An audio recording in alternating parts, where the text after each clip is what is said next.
What's up, short attention span history nerds? My name is Mike Perry, and you're watching 10-Minute History.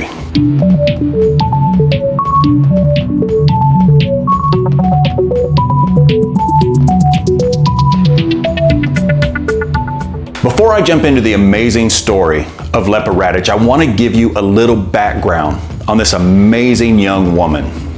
Lepa Radic was born into a Bosnian Serb family on December 19, 1925. She was a bright girl who excelled at school and had a penchant for literature.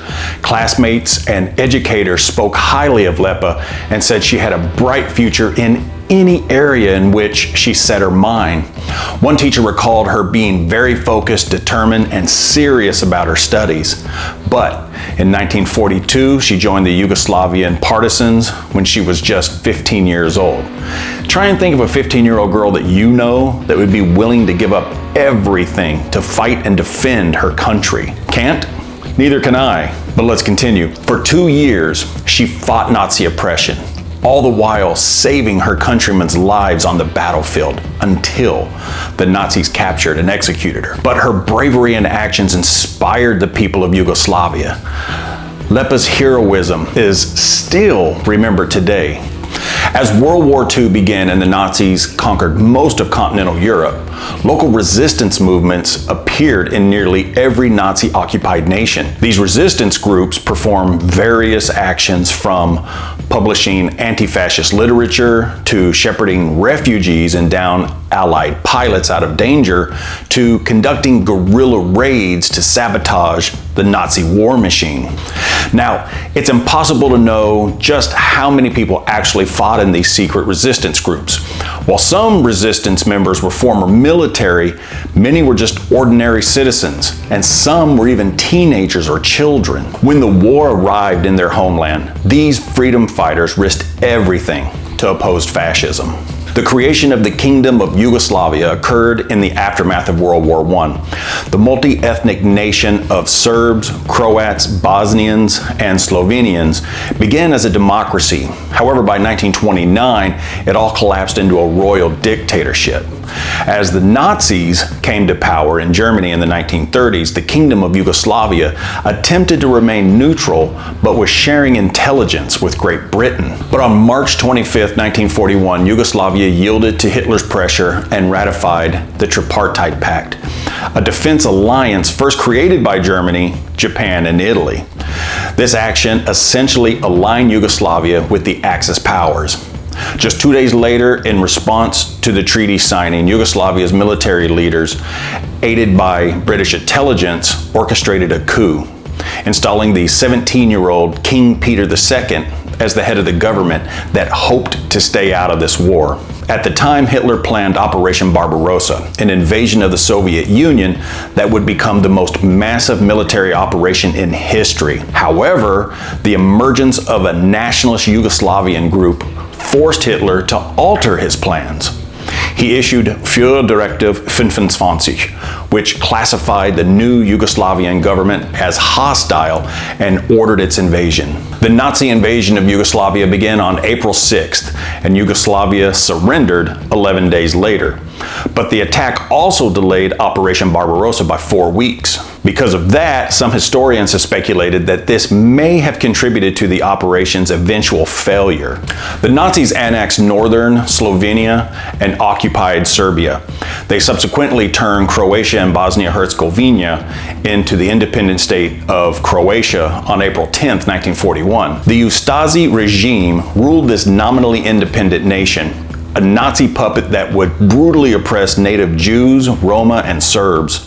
But while the Ustasi government controlled the major cities, the Nazi invasion failed to secure the mountainous regions. This failure allowed two resistance groups to emerge: the Chechniks and the partisans. Now, the Chechniks were military Yugoslavian ex-military and loyal to the royal government in exile.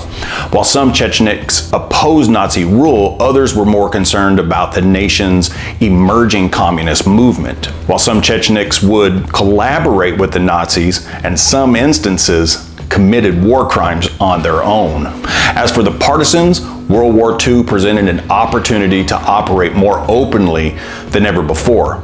Yugoslavia banned communism in 1921, forcing its Communist Party underground. The military coup allowed the Yugoslavian Community Party to emerge. After the subsequent Nazi invasion, the Yugoslavian communists became the Partisans under the leadership of Josip Tito Boz. Enter Lepa Radic.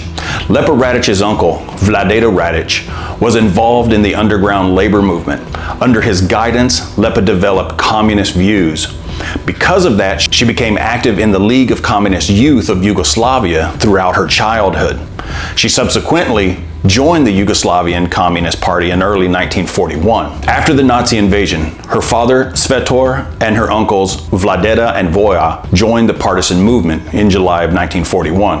But by November, their activities attracted the attention of the Ustasi. They arrested the entire family and held them in prison. 20 days later, undercover partisans helped Lepa and her sister Dara escape. After their rescue, Lepa and Dara joined the partisans. Lepa was just 15 years old. Still having a hard time thinking of a 15-year-old willing to fight and die for their country? Well, keep thinking. Lepa Radic first served as a nurse at 15 years old. A nurse!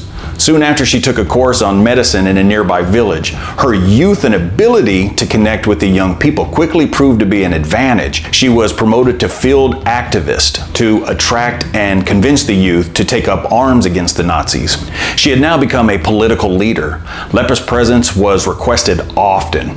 This meant traveling to villages to recruit new partisans, but she also participated in every major operation in the area, including combat. In one mission, she successfully led a group of youths to harvest grain under Nazi control and close to an enemy combat position. In January 1943, she led a group of youths who presented Tito with traditional Krajina gifts during a troop inspection. In January 1943, the Nazis and their occasional allies, the Checheniks, launched Operation Case White, a major offensive against the Yugoslavian partisans.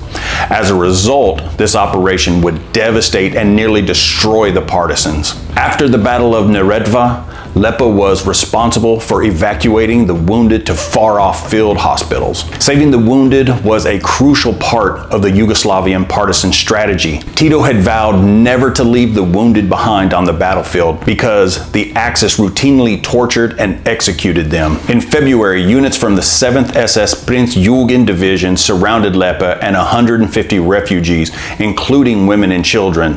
Lepa refused to surrender. She took position behind a partially collapsed wall and began firing at the Nazis.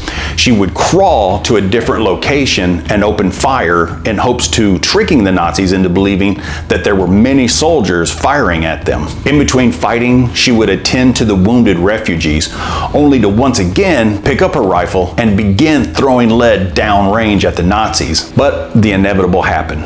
She fired all her ammunition.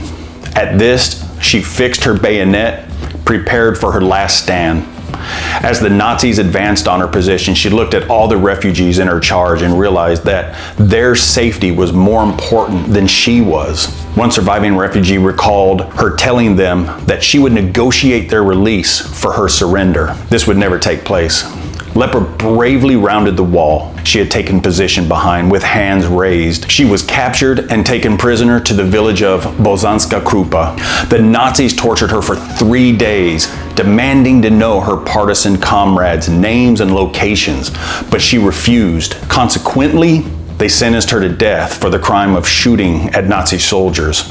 As they placed the noose around her neck, she cried out to the crowd, "Long live the Communist Party and partisans. Fight, people, for your freedom. Do not surrender to the evildoers. I will be killed, but there are those who will avenge me." The Nazi commander offered to spare her life in exchange for the names of her communist allies. Instead, she replied, "I am not a traitor of my people. Those whom you are asking about will reveal themselves when they have succeeded in wiping out all of you evildoers to the very last man." And at that, she was hanged. Nazis executed Lepa Radic on February 8, 1943. She was just 17 years old. The Nazi report on her execution read, "The bandit girl hanging in Bosanska Krupa has shown unprecedented defiance.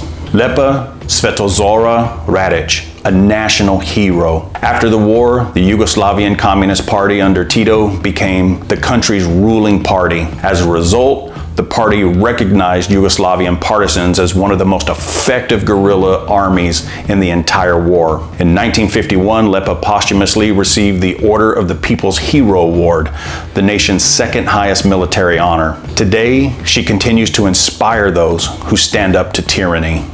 So that's the brief history of the bravest teen I've ever read about. Lepa Radic put her country and her countrymen before her own life, her 17-year-old life.